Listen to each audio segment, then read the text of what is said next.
باقی ادیان میں بھی بنی اسرائیل کے ادیان ہوں یا اول یوم سے جو حضرت آدم علی نبینا علیہ الصلاۃ والسلام کے دور سے پھر حضور کے دور تک، یعنی بڑے عظیم عظیم واقعات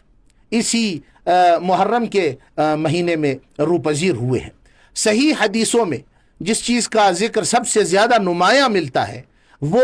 واقعہ ہے حضرت سیدنا موسیٰ علی نبینا علیہ الصلاۃ والسلام کی نجات کا، کہ جب فرعون غرق ہوا اس مہینے کی 10ویں تاریخ کو، جسے عاشوراء کہتے ہیں، فرعون اور اس کا ظالمانہ لشکر، اس کے سفاک سپاہی جب اس دن غرق ہوئے اور حضرت موسیٰ کو اللہ سبحانہ و تعالیٰ نے نجات دی، تو اس دن کی اہمیت اسلام سے پہلے بھی تھی، بنی اسرائیل بھی اس کا روزہ رکھتے تھے، بلکہ حضرت عائشہ رضی اللہ عنہا فرماتی ہیں کہ قریش دور جاہلیت میں اس کا روزہ رکھا کرتے تھے، حضور کریم صلی اللہ علیہ وسلم خود مکے میں یہ روزہ رکھتے تھے، لیکن مدینہ منورہ آنے کے بعد پھر آپ نے اس کا حکم دے دیا، اور اس دور میں جب رمضان شریف کے روزے فرض ہوئے تھے، اس سے پہلے جب رمضان شریف کے روزے فرض ہوئے، اسی دوران میں آپ نے اس روزے رکھنے کا بھی حکم دیا 10ویں محرم کا۔ پھر بعد میں آپ نے کہا کہ اگر اگلے سال میری زندگی رہی تو پھر میں 9ویں کا روزہ بھی ساتھ ملا دوں گا۔ تو اب اس کا پہلا حکم تو یہ ہے کہ آدمی جو ہے 10ویں کا روزہ رکھے تو ساتھ میں 9ویں کا یا 11ویں کا روزہ ملا لے۔ تو یہ ایک اہمیت جو ہے اجاگر کرنے کے لیے اس کو ایک مخصوص عبادت سے بھی نوازا گیا ہے۔ اور پھر جو 10ویں محرم ہے اس میں ایک حدیث، شاندار حدیث موجود ہے کہ اس دن آپ کو خاص طور پر اپنے عیال جو ہے، اپنے جو بچے ہیں، اپنے جو گھر والے ہیں، ان پر وسعت کرنی چاہیے رزق و روزی اور کھانے پینے کے لحاظ سے۔ تو سارے سال اللہ سبحانہ و تعالی آپ کے رزق میں اور آپ کے عیال کے کھانے پینے میں وسعت عطا فرما دیتا ہے۔ تو دیکھیے واقع کربلا جو ہے اس کی تو ایک اہمیت اتنی اجاگر ہو چکی ہے کہ عیان راچی بیان۔ اس سے پہلے بھی اس مبارک مہینے کی حیثیت اور خاص پھر عاشورہ کی حیثیت قرآن و حدیث میں بہت زیادہ نمایاں طور پہ موجود ہے۔ جی اچھا، جب ماہ محرم کا ذکر آتا ہے تو ہم دیکھتے ہیں کہ جو ایک تاریخی واقعہ ہے کربلا، جی ہمارے ذہن میں فوراً وہ واقعہ آ جاتا ہے۔ کربلا کا پیغام کیا ہے؟ حق پہ ڈٹ جانا ایک بہت بڑا فلسفہ ہے، اس متعلق ذرا روشنی ڈالیے گا۔ اس میں کوئی شک نہیں کہ انسان جو ہے وہ ٹریجڈی کو بہت زیادہ یاد رکھتا ہے۔ جو غم اور جو صدمہ ہوتا ہے وہ انسان کے ذہن میں بہت زیادہ دیر تک متاثر کن رہتا ہے۔ تو چونکہ ایسا واقعہ پھر اس دنوں میں کہ جب بہت سارے صحابہ موجود ہیں، ابھی 60 ہجری ہی ہے، تو 61 ہجری میں حضور کریم صلی اللہ علیہ وسلم کی ہجرت کو ابھی 60 سال ہی ہوئے ہیں، بہت سے صحابہ موجود ہیں، پھر ایسا عظیم واقعہ ہو جانا، ایسا فاجعہ، ایسا حادثہ کہ ایسی بربریت کی ایسی یعنی مثال پوری انسانیت میں نظر نہیں آتی کہ نہتے لوگوں کا ایک قافلہ حق اور باطل کو امتیاز دینے کے لیے، تفریق بین الحق والباطل کے لیے نہتے لوگوں کا ایک قافلہ جو ہے وہ کوفہ کی طرف بڑھ رہا ہے، اور وہاں جا کر پھر اپنے حقوق کا مطالبہ کرے گا، وہاں حق و باطل کا امتیاز لانے کے لیے اس قافلے کے سالار سیدنا حسین رضی اللہ عنہ اور آپ کے اصحاب کرام، آپ کے اہل بیت عظام رضوان اللہ علیہم اجمعین سب آپ کے ساتھ ہیں۔ تو جو واقعہ آپ کے ساتھ ہوتا ہے اس سے زیادہ ظلم کی کوئی مثال نہیں۔ تو اس میں کوئی شک نہیں کہ اگرچہ یہ مہینہ دیگر اعتبارات سے بڑی عظمت کا یعنی متحمل ہے، لیکن اس کے باوجود یہ واقعہ انسانوں کے ذہنوں میں سب سے زیادہ ابھر کر آتا ہے اور سب سے پہلے ابھر کر آتا ہے، کیونکہ یہ ایک غم اور صدمے کا واقعہ ہے۔ تو اس صدمے کو سب نے یاد رکھا، اور یہ محض ایک صدمہ نہیں، محض ایک غم نہیں، محض ایک یعنی ایک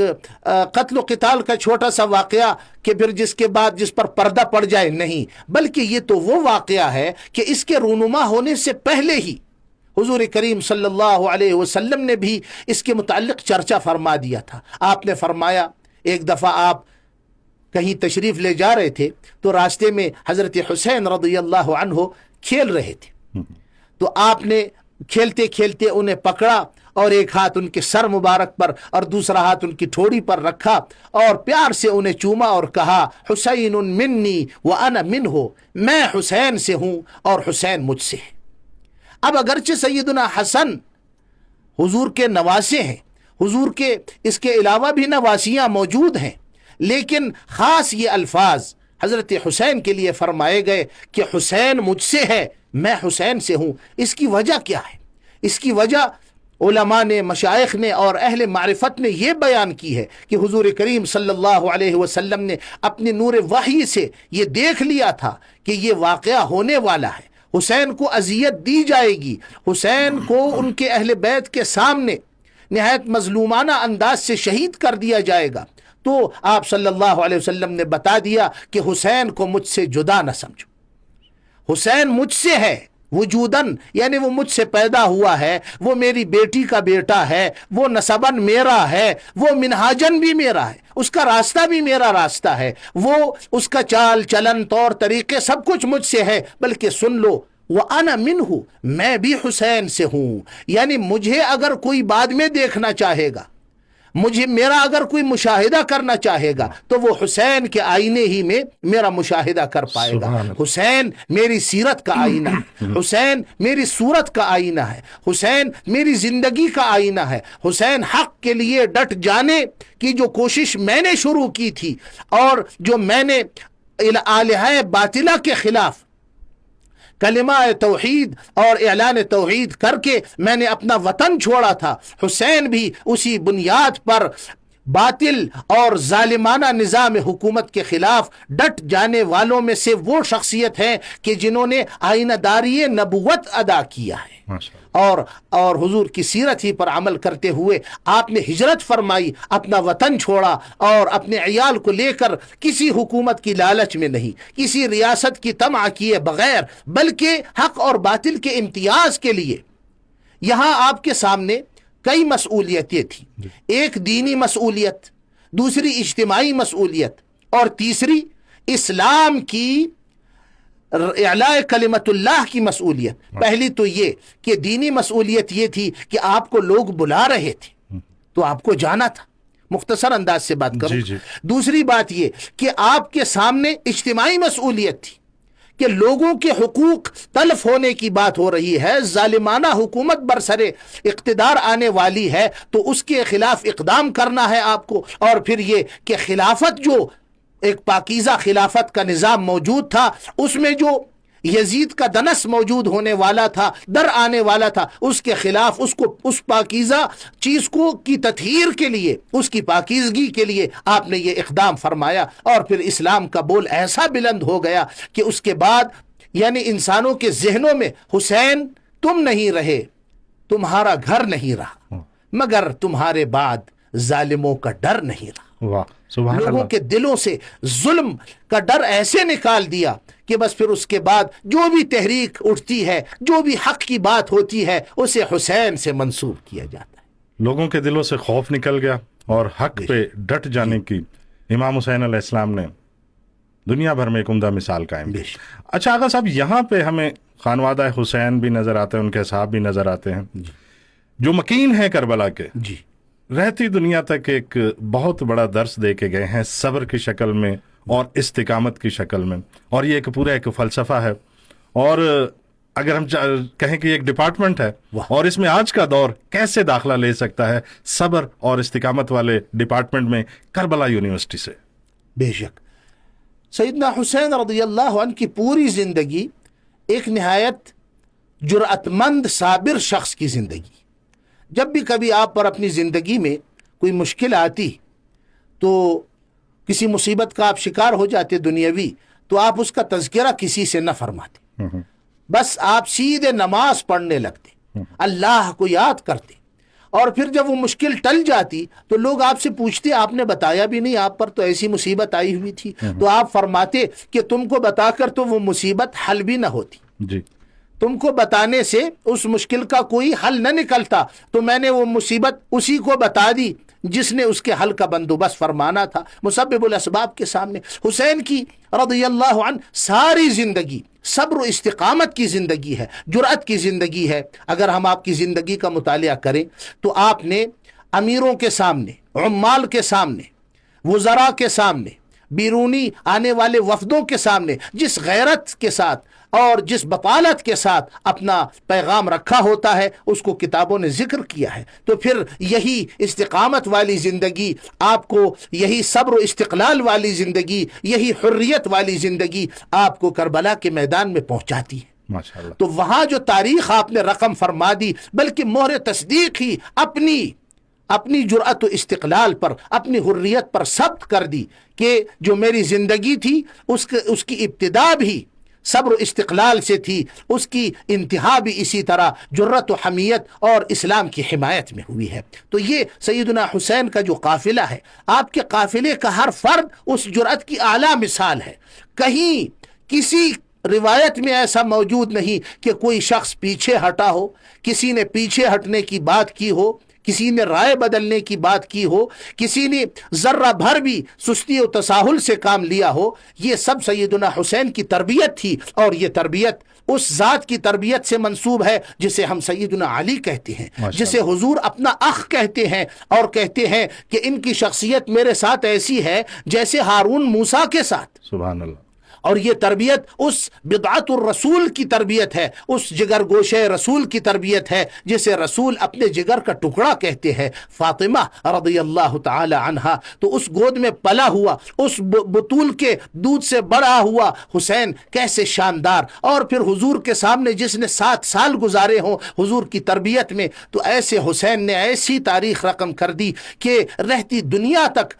حریت کی ایک مثال کہ بتا دیا کہ انسان اپنی فکر میں آزاد ہے، انسان انصاف لینے میں مستقل ہے، اور اسے کسی مشورے اور کسی لومۃ لائم کا شکار ہوئے بغیر اللہ کی راہ میں آگے نکلنا چاہیے اور انصاف کو طلب کرنا چاہیے۔ ماشاءاللہ۔ اچھا، یہاں پہ ہم دیکھتے ہیں کہ یزید، جس طرح کہ ہماری ایک اصطلاح استعمال ہوتی ہے، ہر ظالم شخص کو ہم فرعون اور یزید کے نام سے یاد کرتے ہیں، اور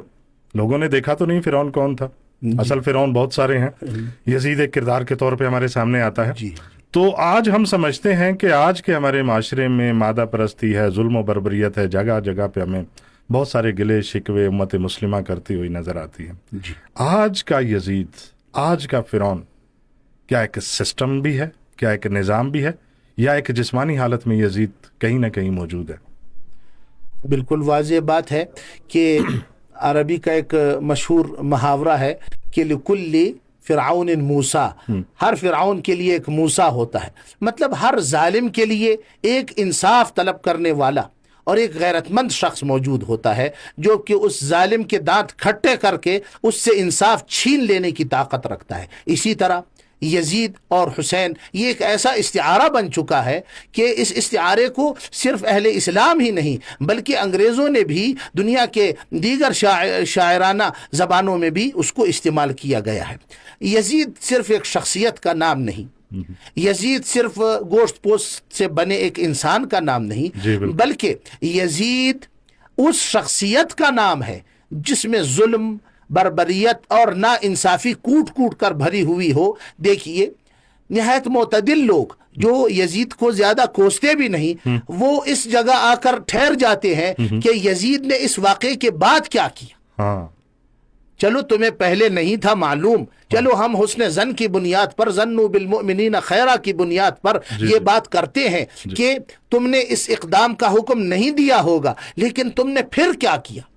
حضرت امام احمد ابن حنبل سے ان کے بیٹے نے پوچھا کہ جناب کچھ لوگ ایسے پیدا ہو گئے ہیں جو یزید سے محبت رکھتے ہیں۔ تو امام احمد ابن حنبل نے عجیب بات کی، آپ نے کہا کہ میں کسی بھی خدا و رسول پر ایمان لانے والے کو نہیں جانتا جو یزید سے محبت رکھتا۔ تو انہوں نے کہا کہ ابا جی پھر تو آپ ذرا یزید کو زیادہ کوسا کریں، لعنت بھیجا کریں۔ آپ نے کہا بیٹے تم نے مجھے کبھی دیکھا ہے کہ کسی پر لعنت بھیجتا ہوں؟ یعنی مطلب یہ کہ آپ نے اپنی زبان کو اس کے ذکر سے آلودہ نہیں کیا۔ بس یہ تھا کہ اس کی جو محبت ہے وہ ایمان کی علامت نہیں ہو سکتی. تو یزید ایک نظام ہے، یزید ایک ایسی شخصیت کا نام ہے کہ جس میں ظلم و بربریت موجود ہو. اور